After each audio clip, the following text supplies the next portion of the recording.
কয়েকজন সাহাবীর জীবনী শোনাই। আবু মাহজুরা রাদিয়াল্লাহু তাআলা আনহু, মক্কার মুয়াজ্জিন, আগে ছিল মুশরিক, পরে হইছে মুমিন। উনি কিভাবে মুমিন হইলেন এই ঘটনাটা একটু আপনাদের শোনাতে চাই।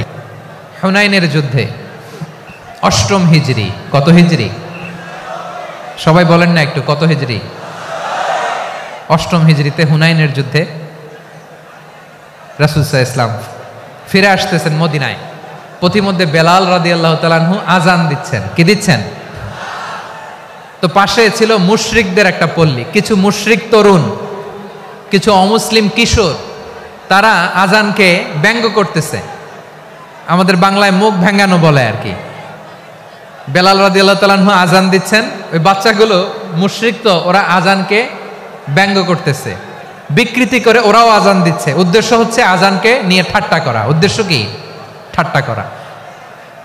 ব্যাপারটা মনে কষ্ট পাওয়ার মতো ব্যাপার না? কিন্তু বিশ্বনবী ওইখানে দেখেন কি খুঁজলেন। বিশ্বনবী খেয়াল করলেন অমুসলিম কিশোরদের মধ্য থেকে একটা কিশোরের গলাটা বড় দরাজ গলা, কণ্ঠটা বড় সুন্দর। খেয়াল করে দেখলেন যে কিছু কিশোর বেলালের আজানকে ব্যঙ্গ করে, বিকৃতি করে, কিন্তু একজনের কণ্ঠ দেখতে পাচ্ছেন না এত দূরে, কিন্তু কণ্ঠটা বড় সুন্দর, দরাজ গলা। বিশ্বনবী সাহাবীদেরকে বললেন, ধরো এগুলারে, ধরো। সবগুলারে ধরে বিশ্বনবীর সামনে আনা হলো। ওরা হাঁটু গেড়ে বসলো। বিশ্বনবী বললেন, তোমাদের মধ্যে কে যেন ব্যঙ্গ করে আজান দিচ্ছিল, তার গলাটা বড় উঁচু, গলার বেসটা বড় মজবুত, মেলোডিয়াস, সুমধুর কণ্ঠ। কে? আবু মাহজুরা বলে, আমার বন্ধুরা সবাই আমার দিকে আঙ্গুল দেখায়, আমি পড়ে গেছি বিপদে। রাসূল সাল্লাল্লাহু আলাইহি ওয়াসাল্লাম বাকি অমুসলিম তরুণদেরকে ছেড়ে দিলেন, বললেন তোমরা যাও। এবার আবু মাহজুরারে পাইছে। আবু মাহজুরার চুলের মধ্যে হাত দিলেন বিশ্বনবী, মাথায় হাত দিয়ে বললেন, এবার আজান দাও দেখি। আবু মাহজুরা বলে, আমি তো আজান দিতে জানি না, কারণ আমি তো বেলালেরটা শুইনা দিছি, আমার তো মুখস্থ নাই, আমি তো আজান দিতে জানি না। বিশ্বনবী বললেন, জানো না? তাহলে আসো, আমি তোমারে শিখাই দেই। সুবহানাল্লাহ পড়েন। আবু মাহজুরা হাঁটু গেড়ে বসে, বিশ্বনবীর মোবারক হাত আবু মাহজুরার চুলের মধ্যে। বিশ্বনবী আজানের মুআল্লিম আবু মাহজুরাকে বলতেছে, ঠিক আছে তোমারে শিখাই দিচ্ছি, আমি যা যা বলবো আমার সাথে সাথে বলো, পারবা? আবু মাহজুরা বলে, পারবো। বিশ্বনবী আজান দিচ্ছেন মাথায় হাত দিয়ে, আল্লাহু আকবার,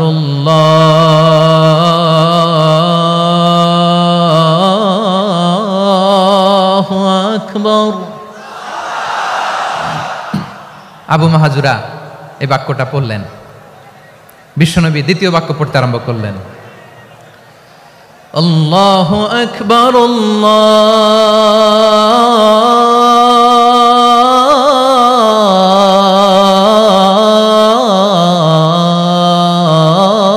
আল্লাহু আকবার। আবু মাহজুরা এই বাক্যটাও বললেন। বিশ্বনবী আবু মাহজুরার মাথার মধ্যে হাত দিয়ে তৃতীয় বাক্য পড়লেন, আশহাদু আল্লা ইলাহা ইল্লাল্লাহ।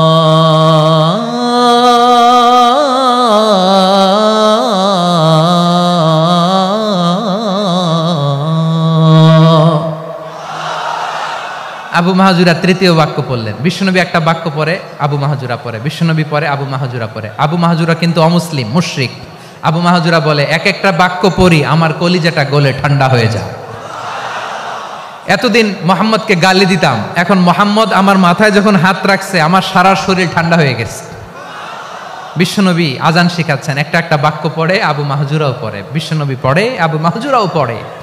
পুরো বাক্যগুলো যখন শেষ, আজান শেষ, আবু মাহজুরাও যখন পুরো আজান পড়লেন, আবু মাহজুরা বললেন, এতদিন মোহাম্মদের চেহারা দেখলে আমার ঘৃণা লাগতো, আজ থেকে মোহাম্মদের চেহারার চেয়ে প্রিয় চেহারা আমার কাছে নাই। আবু মাহজুরা বললেন, ও মুহাম্মদ, আজানের বাক্য তো আপনি আমারে শেখালেন, এখানেই শেষ করবেন না, আপনি আমারে পড়ায় দেন, লা ইলাহা ইল্লাল্লাহু মুহাম্মাদুর রাসূলুল্লাহ সাল্লাল্লাহু আলাইহি ওয়াসাল্লাম। বিশ্বনবীর সাথে দাঁড়িয়ে উনি শাহাদা পড়ে মুসলমান হয়ে গেলেন। এবার আবু মাহজুরা বলে, ইয়া রাসূলুল্লাহ, ইয়া হাবিবাল্লাহ, আমি মুমিন হয়েছি, মুসলমান হয়েছি, আপনার কাছ থেকে আজান শিখার সৌভাগ্য আমি লাভ করেছি গো নবী। আমার কণ্ঠের বড় তারিফ করেছেন, আপনি আমার আজানকে আপনি পছন্দ করেছেন। একটা জিনিস আপনার কাছে চাই, আপনি আমাকে মক্কার মসজিদুল হারামের মুয়াজ্জিন হিসেবে অ্যাপয়েন্ট করে দে। বিষ্ণু ইসা ইসলাম বললেন, যাও আবু মাহজুরা, আমি তোমাকে পৃথিবীর শ্রেষ্ঠতম মসজিদ মক্কার মসজিদুল হারামের মুয়াজ্জিন হিসেবে অ্যাপয়েন্ট করে দিলাম। দেখছেন কিভাবে ট্যালেন্ট হান্টিং করতে হয়, কিভাবে হিউম্যান রিসোর্স মানব সম্পদকে ব্যবহার করতে হয়। আসছিল আজানকে ভেঙাইতে, আসছিল কেন? আজানকে ব্যঙ্গ করার জন্য, বিকৃত করার জন্য। আজানকে বিকৃত করতে যে ইসলামের সবচেয়ে শ্রেষ্ঠ মসজিদের মুয়াজ্জিন হয়ে গেল। পড়েন সুবহানাল্লাহ। হযরত আবু মাহজুরা রাদিয়াল্লাহু তাআলা আনহু ওনার এই সুললিত কণ্ঠ ব্যবহার করে মসজিদুল হারামে এত সুন্দর করে আল্লাহু আকবার বলে আজান দিতেন। মানুষগুলোর, মুসল্লিগুলোর, মক্কাবাসীর হৃদয়কে তিনি বিগলিত করে দিতেন। মানুষের হৃদয়কে ঠান্ডা হয়ে যেত। শুধু এখানেই শেষ না আমার যশোরের ভাইয়েরা। বিশ্বনবী যখন সাইয়েদনা আবু মাহজুরা রাদিয়াল্লাহু তাআলা আনহুকে আজান শিখাচ্ছিলেন, বলেন তো বিশ্বনবীর হাতটা কোথায় ছিল? আবু মাহজুরার মাথার সামনে, এই চুলের উপরে ছিল। আবু মাহজুরা মুবারক হাত আবু মাহজুরার কপালের চুলের যেই জায়গায় লেগেছে, মৃত্যুর আগের দিন পর্যন্ত আবু মাহজুরা মাথার ওই চুলে কোনোদিন ছুরি আর কামার লাগায় নাই,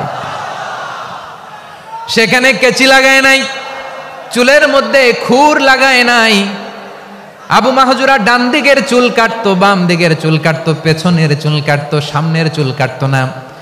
আবু মাহজুরা রাদিয়াল্লাহু তাআলা আনহুর সামনের চুলগুলো বড় হতে হতে যখন এত বড় হয়ে যায়, তিনি চুলগুলো পেঁচিয়ে মাথার মধ্যে রাখতেন। তারপরে তিনি পাগড়ি পরতেন। সবাই জিজ্ঞেস করতো, আবু মাহজুরা এটা আবার কেমন স্টাইল? দেখতে তোমারে কি বিদঘুটে লাগে, কেমন অড লাগে, কেমন খারাপ দেখা যায়। মক্কায় এমন কোন মানুষ তো দেখি নাই, ডানে চুল কাটে, বায়ে চুল কাটে, পেছনে চুল কাটে, সামনে কাটে না। ওরে আবু মাহজুরা, কেমন দেখা যায় তোমারে, তুমি সামনের চুল কাটো না কেন? আবু মাহজুরা বলে, আমি হাঁটু গেড়ে পেয়ারা নবীর সামনে বসেছিলাম, আমার এই মাথার চুলের মধ্যে মুবারক হাত লাগিয়ে বিশ্বনবী নিজে আমাকে আজানের প্রতিটা বাক্য শিক্ষা দিয়েছেন। বিশ্বনবীর মোবারক হাত, পবিত্র হাত আমার মাথার চুলের যেই জায়গায় লেগেছে, আমি চাই ওই চুলগুলা নিয়ে আমি আমার কবরের ভিতরে যাব। সাইয়েদনা আবু মাহজুরা রাদিয়াল্লাহু তাআলা আনহু ইন্তেকালের আগের পর্যন্ত মাথার সামনের চুলগুলা কাটে নাই। মাথার সামনের চুল তিনি কাটেন নাই। সুবহানাল্লাহি বিহামদি। কেমন ভালোবাসতেন বিশ্বনবী সাহাবীদেরকে, সাহাবারা কেমন ভালোবাসতেন বিশ্বনবীকে। সামনের চুলগুলো বড় হতে হতে এত বড় ছিল, পেঁচিয়ে রেখে পাগড়ি পরতেন, কাটতেন না। নবীর হাত লেগেছিল। সুবহানাল্লাহ পড়েন। তাহলে what is the lesson? Moral of the story কি? মোরাল অফ দ্য স্টোরি হচ্ছে, আসছিল আজানকে ব্যঙ্গ করার জন্য, বিকৃত করার জন্য, হয়ে গেল মসজিদুল হারামের মুয়াজ্জিন। দেখেন বিশ্বনবী একটা খারাপ সিচুয়েশনের মধ্যে থেকে কি ভালো জিনিস বের করে আনলেন। আমি যে শুরুতে বলেছি কিভাবে তিনি হিউম্যান রিসোর্সকে ডেভেলপ করেছেন, ম্যানেজ করেছেন। তিনি যে চৌকস ট্যালেন্ট হান্টার ছিল, দেখেন সবার মধ্যে থেকে এর বাছাই করে মুয়াজ্জিন বানাই দিয়েছেন। সুবহানাল্লাহ পড়েন। তার মানে এই না সবাইরে ধরে ধরে উনি মুয়াজ্জিন বানাইছেন। যার যেই ট্যালেন্ট আছে তাকে ওই কাজে অ্যাসাইন করেছেন। যার যেই প্রতিভা আছে তার প্রতিভাকে ইসলামের কাজে লাগিয়েছেন। সুবহানাল্লাহ পড়েন। যায়েদ বিন সাবিত রাদিয়াল্লাহু তাআলা আনহু নাম শুনেছেন? যশোর কথা বেরোয় না। যদি জিগায় সালমান খানের নাম শুনছেন, সবাই হাত তুলবে, জি হুজুর শুনছি, মানে সব দেখা শেষ। সালমান খান, আমির খান, অমুক খান, সব খান মুখস্থ, কিন্তু যায়েদ বিন সাবিতের নাম মুখস্থ নাই মুসলমানদের। যেই সাহাবী মাথার সামনের চুল কাটে নাই, মসজিদুল হারামের মুয়াজ্জিন বানাইছেন বিশ্বনবী, ওই সাহাবীর নাম কি? খায়া ফেলাইস, স্লোগানের সাথে খায়া ফেলাইস। আবু মাহজুরা। কি নাম? আবু মাহজুরা আল জুমাহি রাদিয়াল্লাহু তাআলা আনহু। এই নামটা আজকে নিয়ে যাইতে হবে যশোর। আবু মাহজুরা রাদিয়াল্লাহু তাআলা আনহু। 2 নম্বরে বলছিলাম যায়েদ বিন সাবিত রাদিয়াল্লাহু তাআলা আনহু। বিশ্বনবী দেখলেন মদিনার এই আনসারী সাহাবী হাইলি ট্যালেন্টেড, ইন্টেলেকচুয়াল, মেরিটোরিয়াস, জ্ঞানের প্রতি তার আকর্ষণ, মারাত্মক আকর্ষণ। বিশ্বনবী তাকে দায়িত্ব দিলেন, কোরআন যা নাজিল হয় তুমি লিখো, কাতিবুল ওয়াহি বানায় দিলেন। সুবহানাল্লাহ। যায়েদ বিন সাবিতরে আবার আজান শিখান নাই, কারণ তার মধ্যে বিশ্বনবী প্রতিভা দেখেছেন, একাডেমিক প্রতিভা। বিশ্বনবীর একাডেমিক প্রজেক্টগুলো তিনি হ্যান্ডেল করতেন। যায়েদ বিন সাবিত ছিল বিশ্বনবীর ব্যক্তিগত সচিব। কি ছিল? ব্যক্তিগত সচিব, বোঝেন নাই? বিশ্বনবীর ব্যক্তিগত সচিব এবং দোভাষী। ইহুদিরা কিছু লিখে দিলে এটার অর্থ বিশ্বনবীরে বুঝায় দিতেন, আবার ইহুদিদের কাছে কিছু লিখতে হলে তিনি লিখে দিতেন। বিশ্বনবী একদিন বললেন, ইন্নী ওয়াল্লাহি মা আমানু ইয়াহুদা আলা কিতাব। ইহুদিরা যে চিঠি পাঠায় অর্থ তো বুঝি না, আরেক ইহুদি আইনে অর্থ করা লাগে। আবার ইহুদিদের কাছে কিছু লিখে পাঠাইতে চাইলে আমরা তো লিখতে পারি না, ইহুদিরে দিয়ে লেখা লাগে। ওরা যে পয়রা শোনায় লিখে দেয়, আমি ওদের বিশ্বাস করি না। আমার নিজের একজন লোক দরকার। বিশ্বনবী এই যায়েদ বিন সাবিতকে চুজ করলেন ল্যাঙ্গুয়েজের জন্য। উনি বললেন, যায়েদ, তোমার সফট স্কিলকে ডেভেলপ করতে হবে, তুমি হিব্রু ল্যাঙ্গুয়েজ শিখে ফেলো। যায়েদ বিন সাবিত বলল, বিশ্বনবীর মোটিভেশন আর ইন্সপিরেশন পেয়ে আমি 15 দিনে ইহুদিদের এই হিব্রু ল্যাঙ্গুয়েজ শিখে ফেললাম। শুধু শিখে ফেললাম না, হাত্তা হাদিকতু, even I became master in the language. এই ভাষা আমি পারদর্শী হয়ে গেলাম। এরপরে ইহুদিরা চিঠি লিখে পাঠালে আর কোনো ইহুদি ডাকা লাগতো না, আমি নবীর এটার অর্থ শুনে পরে বুঝাই দিতাম। আবার ইহুদিদের কাছে চিঠি লেখা লাগলে আমি যায়েদ বিন সাবিত চিঠি লিখে দিতাম। সুবহানাল্লাহ।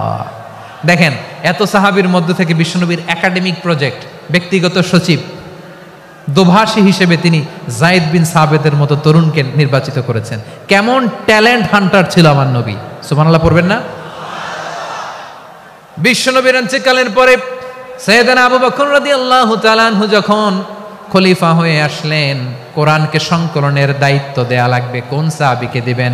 সব সাহাবারা মিলে পরামর্শ করলেন। সাইয়েদনা আবু বকর, ওমর সবাই মিলে এই বিশাল কোরআন সংকলনের গুরু দায়িত্ব বিশ্বনবীর ব্যক্তিগত সচিব, বিশ্বনবীর দোভাষী, বিশ্বনবীর সিলেক্ট করাই লোক যায়েদ ইবনে সাবিত রাদিয়াল্লাহু তাআলা আনহুকে দিয়েছে। কোরআনের কপি তো আজকে এখানে রাখে নাই। এই যে আজকের যে কোরআন পড়েন, এটা আগে এরকম ছিল না। কোরআন নাজিল হলে সাহাবারা চামড়ার, ওটের চামড়ায় লিখে ফেলতো, ওটের চ্যাপ্টা হাড্ডির মধ্যে লিখে ফেলতো, গাছের গুড়ির মধ্যে লিখে ফেলতো, বিভিন্ন জনের কাছে ছড়ানো ছিটানো ছিল। আবু বকর রাদিয়াল্লাহু তাআলা আনহু একসাথে করলেন, পরবর্তীতে উসমান রাদিয়াল্লাহু তাআলা আনহু একসাথে করলেন। 114 সূরার এখন এই মুসহাফ, এই কম্পাইলেশন, এই কপি আমরা পেয়েছি, যার হিউজ কন্ট্রিবিউশন ছিল। এই পুরো কোরআন কম্পাইলেশনের প্রজেক্ট ম্যানেজার ছিল যায়েদ বিন সাবিত রাদিয়াল্লাহু তাআলা। কোরআন কম্পাইলেশনের প্রজেক্ট ম্যানেজার। দেখেন, উনারে মাথায় হাত দিয়ে আজান শিখায় নাই। সুবহানাল্লাহ কইবেন না? তাহলে প্রথম সাহাবী আবু মাহজুরাকে মুয়াজ্জিন বানাইলেন, যায়েদ বিন সাবিতকে ব্যক্তিগত সচিব আর দোভাষী বানালেন, মুসআব ইবনে উমাইর রাদিয়াল্লাহু তাআলা আনহুকে ইসলামের প্রথম অ্যাম্বাসেডর বানালেন। তাহলে তৃতীয় নাম্বার একজন সাহাবীর নাম বলছি, মুসআব ইবনে উমাইর। মুসআব কি নাম? নামটা কেমন লাগে? এই কয়েকজনের ভাল লাগে, বাকিদের ভাল লাগে না? ভাল লাগে। He was the first ambassador in Islam. ইসলামের প্রথম ডিপ্লোমাট, ইসলামের প্রথম কূটনৈতিক, ইসলামের প্রথম ডিপ্লোমাট, প্রথম অ্যাম্বাসেডর মুসআব ইবনে উমাইর। মক্কার তরুণ যুবক, উনি পারফিউম লাগাইলে মানুষ দেখলেই বুঝতো এটা মুসআব লাগাইছে। এমন ড্যাশিং ফেসের ছিল, এমন স্মার্ট ড্যাশিং ফেস, এমন পার্সোনালিটির মানুষ ছিল মুসআব রাদিয়াল্লাহু তাআলা আনহু। কারণ যিনি ইসলামের স্পোকম্যান হবেন, মুখপাত্র হবেন, তার স্মার্ট হওয়ার দরকার আছে না নাই? আকাবার প্রথম শপথ যখন হলো, তাদের সাথে বিষ্ণু ঈসা ইসলাম মদিনাতে একজন মুখপাত্র পাঠালেন, ডিপ্লোমাটকে পাঠালেন, অ্যাম্বাসেডর অফ ইসলাম। তিনি হচ্ছেন মুসআব ইবনে উমাইর। পড়েন সুবহানাল্লাহ। বিশ্বনবী দেখলেন সে অনেক স্মার্ট, তার ডেডিকেশন আছে, সিনসিয়ারিটি আছে, এবং মদিনায় যে আউস খাজরাজ গোত্রের নেতাদের সাথে ডিল করতে হবে, ইহুদিদের সাথে ডিল করতে হবে, ওখানে একজন পাক্কা জানু খেলোয়াড়ের দরকার আছে না নাই? মুসআব ইবনে উমাইর রাদিয়াল্লাহু তাআলা আনহু, ওনাকে বিষ্ণু ঈসা ইসলাম চুজ করলেন। এবং বিষ্ণু ঈসা ইসলামের এই চুজিংটা, এই সিলেকশনটা এত সুন্দর ছিল তিনি মদিনাতে যে বিশ্বনবী আসার আগেই মদিনার জমিনকে তিনি উর্বর করে ফেলছেন। প্রতিটা ঘরে ঘরে কালিমার দাওয়াত তিনি পৌঁছায় দিচ্ছেন। জুমার বিধান নাজিল হয়েছে, কিন্তু মক্কায় পরিবেশ নাই জুমা পালনের। বিষ্ণু ইসলাম একজনকে দিয়ে খবর পাঠালেন, যাও মদিনায় মুসাবকে যে বলো, মুসাব তো আমার শিক্ষক, আমার স্পোকম্যান, মদিনাতে যেন তারা জুমা কায়েম করে। বিশ্বনবীর আগেই মুসাব মদিনার মুসলিমদেরকে নিয়ে মদিনায় প্রথম জুমা কায়েম করে ফেলছে। কোন সুবহানাল্লাহ। ডিপ্লোম্যাটদের কেমন হইতে হয়, অ্যাম্বাসেডারের কেমন হইতে হয়, মুসাব রাদিয়াল্লাহু তাআলা আনহুর কাছ থেকে শিখে নাও। মুসাব নামটা কেমন লাগে? যশোর যাদের সন্তান হবে, ছেলে সন্তান, আমার রাস্তায় পাইলে সবাই জিজ্ঞেস করে, হুজুর একটা নাম দেন, আমার ছেলে হবে। যশোরবাসীর জন্য আমি একটা নাম দিয়ে দিলাম, নাম রাখতে হবে মুসাব। কি নাম? নামটা যাদের ভাল লাগে, ছেলে সন্তান অনাগত আসবে, মনে চাইলে নাম রেখে দিবেন মুসাব রাদিয়াল্লাহু তাআলা আনহুর নামে মুসাব। তাহলে মুসাব রাদিয়াল্লাহু তাআলা আনহুকে বিশ্বনবী ল্যাঙ্গুয়েজ শিখান নাই, সফট স্কিল শিখান নাই। জায়েদ রাদিয়াল্লাহু তিনি হিব্রু ল্যাঙ্গুয়েজ শিখেছেন, সুরিয়ানি শিখেছেন, কিন্তু মুসাবকে তিনি বানিয়েছেন the spokesman of Islam, the first diplomat, the ambassador of Islam. সুবহানাল্লাহ পড়বেন না? আব্দুল্লাহ ইবনে আব্বাস রাদিয়াল্লাহু তাআলা আনহু বিশ্বনবীর কাজিন, চাচাতো ভাই। আবার মাইমুনা রাদিয়াল্লাহু তাআলা আনহু, মাইমুনা নবীর স্ত্রী, তিনি ছিলেন আব্দুল্লাহর আপন খালা। তো নবীর বউ যদি ওনার খালা হয়, নবী তার কি? বুঝে নাই, নবী তার কি? খালু। তাহলে সম্পর্ক অনেক গভীর, কাজিন আবার খালু। ছোট্ট মানুষ, তাই রাতে মাঝে মাঝে ঘরে থাকতো। বিশ্বনবী দেখলেন আব্দুল্লাহ যেহেতু আমার ঘরে ঢুকতে পারে, আব্দুল্লাহরে এই উম্মতের বড় শিক্ষাবিদ বানাইতে হবে। কথা বোঝে নাই? আব্দুল্লাহকে কি বানাইতে হবে? শিক্ষাবিদ, এডুকেটর অফ দিস উম্মা, এই উম্মার শিক্ষাবিদ বানাইতে হবে। তাই আব্দুল্লাহ ইবনে আব্বাসকে বিশ্বনবী হাতে কলমে শিক্ষা দিয়েছেন। আব্দুল্লাহ ইবনে আব্বাস রাদিয়াল্লাহু তাআলা আনহু, মনোযোগ দিয়ে কয়েকটা মিনিট শুনুন, আমি এখনই শেষ করে দিচ্ছি।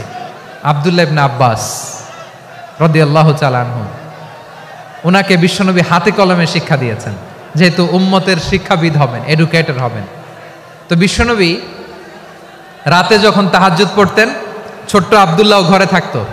বুঝতে পেরেছেন? ছোট্ট মানুষ তো ঘরে থাকতো। তো বিশ্বনবী তাহাজ্জুদের জন্য একবার দাঁড়িয়েছেন, ছোট্ট আব্দুল্লাহ ওযু করে দাঁড়াইছে। আচ্ছা বলেন তো, ইমাম আর মুসল্লি মোট যদি দুইজন হয়, একজন ইমাম একজন মুসল্লি, তো মুসল্লি ইমামের কোন দিকে দাঁড়াবে? ডানে দাঁড়াবে। ছোট্ট আব্দুল্লাহ বোঝে নাই, বিশ্বনবী তাহাজ্জুদ শুরু করেছেন, উনি ইক্তেদা করছেন আর দাঁড়াইছেন বায়ে। কোথায় দাঁড়িয়েছেন? আব্দুল্লাহ বলেন, যখন আমি বায়ে দাঁড়ালাম, আখাযা রাসূলুল্লাহ সাল্লাল্লাহু আলাইহি ওয়াসাল্লাম উযুনি আল ইউমনা ইয়াফতিলুহা, বিশ্বনবী নামাজরত অবস্থায় আমার কান ধরে টেনে আমার ডান দিকে এনে দাঁড় করায় দিলেন। পড়েন সুবহানাল্লাহ। দেখেন, হাতে কলমে শিক্ষা। আর জীবনে ভুল হবে? কথা কয় না, আর ভুল হবে? আর ভুল হবে না। এভাবে বিশ্বনবীর অনেক সঙ্গ পেয়েছেন, সফর করেছেন, একই বাহনে বসেছেন, এক বাহনে বসে লম্বা নাসিহত করেছেন, বলেছেন, ইয়া গোলাম ইহফাজিল্লাহ ইয়াহফাজকা, ইহফাজিল্লাহ তাজিদহু তুজাহাক, ইযা সাআলতা ফাসআলিল্লাহ ওয়া ইযা ইসতাআনতা ফাসতাইন বিল্লাহ। আল্লাহর বিধান মানো, আল্লাহর বিধান রক্ষা করো, আল্লাহ তোমায় রক্ষা করবে। আব্দুল্লাহ, চাইতে হলে আল্লাহর কাছে চাও, সাহায্য চাইতে হলে আল্লাহর কাছে সাহায্য চাও। মনে রাখো, গোটা বিশ্বের সবাই যদি তোমার সাহায্য করতে চায়, ততটুকুই করতে পারবে যতটুকু আল্লাহ তোমার নসিবে রেখেছে। গোটা বিশ্ব যদি তোমার বিরুদ্ধে ষড়যন্ত্রে দাঁড়িয়ে যায়, ক্ষতি ততটুকু করতে পারবে যতটুকু তোমার জন্য বরাদ্দ আছে, এর বাইরে কিছু করতে পারবে না। আওয়াজ করে বলেন ঠিক কিনা? এভাবে হাতে কলমে শিখিয়েছেন, বিশ্বনবীর সঙ্গ পেয়েছেন। উনাকে বিষ্ণু ইসলাম শিক্ষাবিদ, এডুকেটর অফ দিস উম্মাহ হিসেবে সিলেক্ট করেছেন, হাতে কলমে শিখিয়েছেন। বিশ্বনবী একবার প্রকৃতির ডাকে সাড়া দিয়ে এসেছেন। এখন কি করতে হবে? নামাজের জন্য অজু করতে হবে। বিশ্বনবী এসেই দেখেন অজুর বদনায় পানি ভরা, খুশি হয়ে গেলেন, বললেন, কে রেখেছে পানি? একজন বলল, আব্দুল্লাহ রেখেছে। বিশ্বনবী অত্যন্ত খুশি হলেন, খুশি হয়ে একটা দোয়া করলেন, বললেন, আল্লাহুম্মা ফাক্কিহু ফিদ্দীন ওয়া আল্লিমহু তা'ওয়ীল। আল্লাহ, তুমি আব্দুল্লাহকে দ্বীনের বুঝ দিও আর কোরআনের তাফসির শিক্ষা দিও। বিশ্বনবীর এই দোয়া এমন লাগছে, উনি রাইসুল মুফাসসিরিন, এই পৃথিবীতে যত মুফাসসির ছিল, যত মুফাসসির আসবে, সকল মুফাসসিরের সম্রাট হিসেবে স্বীকৃত হয়েছেন। আব্দুল্লাহ ইবনে আব্বাস। বিশ্বনবী ওনারা আজান শিখান নাই, বিশ্বনবী ওনারা ল্যাঙ্গুয়েজ শিখান নাই, বিশ্বনবী ওনারা অ্যাম্বাসাডার বানান নাই, হাতে কলমে শিক্ষা দিয়েছেন। ছোট্ট মানুষ বিশ্বনবী ইন্তেকাল করলেন, আবু বকরের সময় গেল, ওমরে ফারুকের খেলাফত, তখনও তিনি তরুণ। ওমরে ফারুক রাদিয়াল্লাহু তাআলা আনহু ওনার ক্যাবিনেট মিনিস্ট্রির বৈঠকে এই আব্দুল্লাহ ইবনে আব্বাসকে পাশ দিয়ে বসায় রাখতেন। বয়স্ক সাহাবারা এটা পছন্দ করতো না, তারা বলতো ঘটনা কি, আব্দুল্লাহর মতো ছেলে নাতি আমাদের আছে, এরা কেন রাখে ওমরে ফারুক? ওমরে ফারুক এটা টের পেলেন, তিনি বুঝতে পারলেন যে ক্যাবিনেট মেম্বাররা এটা পছন্দ করে না, ছোট্ট আব্দুল্লাহরা কেন রাখি, কেন যে রাখি এটা একদিন বুঝাবো। একদিন মিটিংয়ে তিনি সবাইকে বললেন, ইদা জাআ নাসরুল্লাহি ওয়াল ফাতহ। এই আয়াত দ্বারা উদ্দেশ্য কি বলেন তো মুরব্বী সাহাবীরা? এক সাহাবী বলেন, এই সূরা দ্বারা উদ্দেশ্য, আল্লাহ বলেছেন আমাদেরকে বিভিন্ন ল্যান্ড, বিভিন্ন এলাকা বিজয় করতে হবে। ওমরে ফারুক বললেন না, হয়নি। আরেকজন বললেন, বিজয় হওয়ার পর আমাদের বেশি বেশি আল্লাহর বরত্বের ঘোষণা দিতে হবে, এটা উদ্দেশ্য। ওমরে ফারুক বললেন না, হয় নাই। যারে জিজ্ঞেস করেন কেউ পারে না। সব শেষে বিশ্বনবী ছোট্ট আব্দুল্লাহরে বলেন, আব্দুল্লাহ, ইদা জাআ নাসরুল্লাহি ওয়াল ফাতহ এর দ্বারা উদ্দেশ্য কি বলো তো? ছোট্ট আব্দুল্লাহ বলেন, হুয়া আজালু রাসূলিল্লাহ। এই আয়াত দ্বারা বিশ্বনবীর বিদায়কে উদ্দেশ্য নেওয়া হয়েছে। ওমরে ফারুক বললেন, হাযা হুয়া, এটাই তো সঠিক উত্তর, এটাই সঠিক তাফসীর এই আয়াতের। কারণ ইদা জাআ নাসরুল্লাহি ওয়াল ফাতহ, যখন আল্লাহর সাহায্য আর বিজয় আসবে, ওয়া রাআইতান নাসা ইয়াদখুলুনা ফি দীনিল্লাহি আফওয়াজা, আপনি দেখবেন দলে দলে ঢলে ঢলে বানের পানির মতো মানুষ ইসলামের দিকে ঢুকতেছে, ইসলামের বিজয় হয়েছে। তো ইসলামের বিজয়ের মিশন নিয়ে নবী আসছে, বিজয়ী যখন হয়ে গেছে এখন তো নবীর বিদায় হবে। জোরে বলেন ঠিক কিনা? কোন সাহাবী এই সূক্ষ্ম কথাটা ধরতে পারে নাই, ওই আব্দুল্লাহ ছাড়া। আব্দুল্লাহ যখন উত্তর দিছে সব সাহাবীদের টনক নড়েছে। এরপর থেকে কোনো ক্যাবিনেট মিটিং এ আর কোনো সাহাবারা কোনো প্রশ্ন করে নাই, আওয়াজ করে পড়েন সুবহানাল্লাহ। বিশ্বনবী আব্দুল্লাহ ইবনে আব্বাসকে দ্য এডুকেটর অফ দ্য উম্মাহ, উম্মার শিক্ষাবিদ হিসেবে গ্রহণ করেছেন। আওয়াজ করে পড়তে হবে আল্লাহু আকবার। সাহাবীদের নামগুলো মনে থাকবে? এক নম্বরে আবু মাহজুরা, মুয়াজ্জিন বানাইছেন। যায়েদ ইবনে সাবিত, দোভাষী, ট্রান্সলেটর অফ প্রফেট, এবং তিনি ছিলেন বিশ্বনবীর ব্যক্তিগত সচিব। মুসআব ইবনে উমাইর, the first ambassador and diplomat of Islam. আব্দুল্লাহ ইবনে আব্বাস এই উম্মার সবচেয়ে বড় এডুকেটর, শিক্ষাবিদ। আরেকজন ছিল আব্দুল্লাহ ইবনে মাসউদ রাদিয়াল্লাহু তাআলা। দুই আব্দুল্লাহ, আব্বাস গেল, আরেকজন হচ্ছে মাসউদ। মক্কার তরুণ, ছাগল পালতো মুশরিকের। বিশ্বনবী আর আবু বকর রাদিয়াল্লাহু তাআলা আনহু একবার গেলেন, যে দেখে এই তরুণ দাঁড়ায় আছে। বিশ্বনবী বলেন, আমি খুব ক্ষুধার্ত, তোমার কাছে কি দুধ আছে ছাগলের? আব্দুল্লাহ ইবনে মাসউদ বলে, আছে। ওয়ালাকিন আনা মুতামান, কিন্তু যে দুধ আছে এটা আমানতের, আমি দিতে পারবো না। বিশ্বনবী এইটা শুনেই তারা টার্গেট করে ফেলছে। আনা মুতামান, দুধ আছে কিন্তু এটা আমার মালিকের, আমি তো দরদ দেখাই, আমার মালিকের দুধ আপনি পথিক, আপনারা দিতে পারি না। বিশ্বনবী টার্গেট করে ফেলছেন, এরে আমার কাজে লাগাইতে হবে। বিশ্বনবী বললেন, আচ্ছা ঠিক আছে, দুধ দিও না, কিন্তু এমন ছাগি আছে কিনা যেই ছাগির সাথে কোনো ছাগলের মিলন হয় নাই, তার ওলানে দুধও আসে নাই, বাচ্চাও নাই, এরকম ছাগির থেকে যদি আমি দুধ খাই তাহলে তো সমস্যা নাই। বলতেছে, এরকম ছাগির থেকে দুধ খাইলে সমস্যা নাই, কারণ এরকম ছাগির ওলান থেকে দুধ আসবেও না। বলতেছে, ঠিক আছে, এরকম একটা ছাগি নিয়ে আসা হলো। বিশ্বনবী বিসমিল্লাহ বলে ওই ছাগির ওলানে হাত দিলেন। হাত দিতে দেরি, পুরো ওলানটা দুধে ভরে যেতে দেরি হয় না। বিশ্বনবী আর আবু বকর রাদিয়াল্লাহু তাআলা আনহু দহন করে পেট ভরে খেলেন। এই দৃশ্য আব্দুল্লাহ ইবনে মাসউদের হৃদয়ে দাগ কাটলো। এই মুজিজা দেখে তিনি বললেন, আশহাদু আল্লা ইলাহা ইল্লাল্লাহ ওয়া আশহাদু আন্না মুহাম্মাদুর রাসূলুল্লাহ। তিনি ষষ্ঠ মুসলিম ছিলেন, 6 নম্বর মুসলমান। ওনাকে টার্গেট করে বিশ্বনবী দেখলেন এমন ইন্টেলেকচুয়াল ব্রেন, উনি সূক্ষ্ম সূক্ষ্ম জিনিস বুঝে বেশি, ফিকহি জ্ঞান ওনার মধ্যে বেশি। বিশ্বনবী ওনাকে কোরআনের জ্ঞান শিক্ষা দিতে লাগলেন। উনি বিশ্বনবী সবার কাছে কোরআন শোনায়, কিন্তু বিশ্বনবী নিজে আব্দুল্লাহ ইবনে মাসউদের কাছ থেকে কোরআন শুনতো। বিশ্বনবী একবার বললেন, ইকরা আলাইয়া ইয়া মাসউদ। ইবনে মাসউদ, একবার শোনাও তো কোরআন দেখি। আব্দুল্লাহ ইবনে মাসউদ বলে, আকরাউ আলাইকা ওয়া আলাইকা উনজিল। নবী, আপনার উপর কোরআন নাজিল হয় আর আমি আপনার সামনে কোরআন পড়ব। বিশ্বনবী বললেন, ইন্নী উহিব্বু আন আসমাআহু মিন গায়রি। আমি নিজে পড়তে যেমনি ভালোবাসি, অন্যে পড়ুক আমি শুনবো, এটাও আমি ভালোবাসি। সূরা নিসা তিনি তেলাওয়াত করে শুনিয়েছেন। এমন সূক্ষ্ম সূক্ষ্ম বিষয় বিশ্বনবী উনাকে ধরিয়ে দিয়েছেন। উনি হয়ে গিয়েছেন, আব্দুল্লাহ ইবনে আব্বাস হয়েছেন রাইসুল মুফাসসিরিন, উনি হয়ে গিয়েছেন ফাকিহুল উম্মাহ। ওনার চাইতে বড় ফকি এই পৃথিবী আর দেখবে না। চিল্লায় বলেন সুবহানাল্লাহ।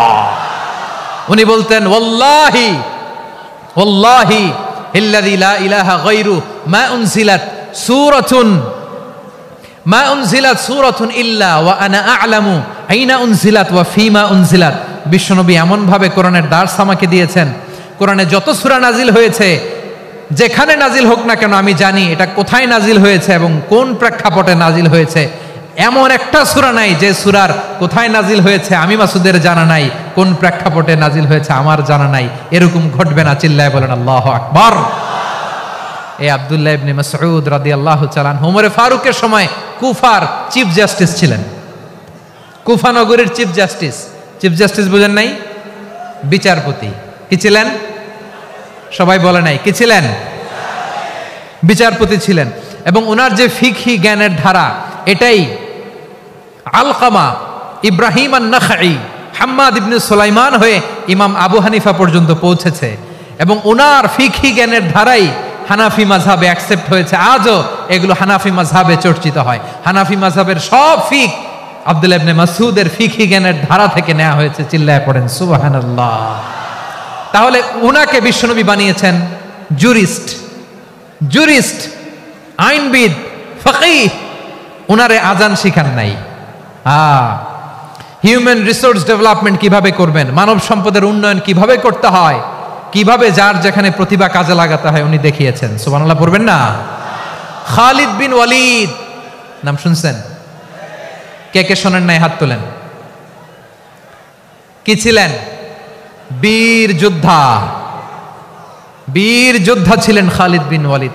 কিন্তু তিনি ইসলাম ধর্ম গ্রহণ করেছেন অনেক দেরিতে, 8ম হিজরিতে। তার মানে 8ম হিজরির আগে উনি মুশরিকদের পক্ষে লড়াই করেছেন। ওনার হাতে কত মুসলিম সাহাবী যে নিহত হয়েছে হিসাব নাই। বিশ্বনবী টার্গেট করে রাখছে, তুমি আমাদের মুসলিমদের এত ক্ষতি করলা, তুমি যখন মুসলমান হবা তোমারে দিয়ে আমি এমন কাম করামু যে এটা আর কেউ করতে পারবে না। খালিদ বিন ওয়ালিদ রাদিয়াল্লাহু তাআলা আনহু 8ম হিজরিতে মুসলিম হয়েছেন, মক্কা বিজয়ের আগে। তো মক্কা বিজয়ের আগে যখন মুসলিম হয়েছেন, এর আগে কি করছেন? কাফিরদের সাথে যুদ্ধ করেছেন। উনি উহুদের যুদ্ধে মুসলমানদের যে পরাজয় ভাব, কঠিন পরিস্থিতির মুখোমুখি উনার কারণে পেছন থেকে এমন আতর্কিত আক্রমণ করেছেন, মুসলমানদেরকে কচুকাটা করেছেন। 8ম হিজরিতে আল্লাহ তাআলা হেদায়েতের নূর দিয়ে ওনার হৃদয়টাকে উজালা করে দিলেন। লা ইলাহা এটা এমন বাণী যার হৃদয়ে একবার টাচ খাবে, এইটা থেকে সে আর পালিয়ে বেড়াতে পারে। ঝিনুকের ভেতর লুকিয়ে থাকে যেমন মতি, ঝিনুকের ভেতর লুকিয়ে থাকে যেমন মতি, কলমা শাহাদাতে আছে আল্লাহর জ্যোতি, কলমা শাহাদাতে আছে আল্লাহর জ্যোতি। ঠিক কিনা বলেন? মক্কা বিজয়ের আগে মুসলিম হলেন, হওয়ার পরেই বিশ্বনবীর টার্গেট ফুলফিল হলো। ওই যে টার্গেট করে রেখেছেন আর দোয়া করেছেন, খালিদ বিন ওয়ালিদ যদি মুসলিম হয় তাকে আমি মিলিটারি চিফ বানাবো। ওনাকে আজান শিখান নাই, ওনারে কান ধইরা নামাজের এই মাথা থেকে ওই মাথা আনান নাই, ফিকহি কোরআনের সূক্ষ্ম তাফসীর ওনারে শিখান নাই, অ্যাম্বাসেডর বানান নাই। বিষ্ণু ইসলাম উনাকে সামরিক অভিযানে প্রেরণ করেছেন। সামরিক অভিযানে তিনি প্রেরণ করেছেন। উনার জীবদ্দশায় উনার নেতৃত্বে যতগুলো যুদ্ধ হয়েছে, একটা যুদ্ধেও তিনি পরাজয় বরণ করেন নাই।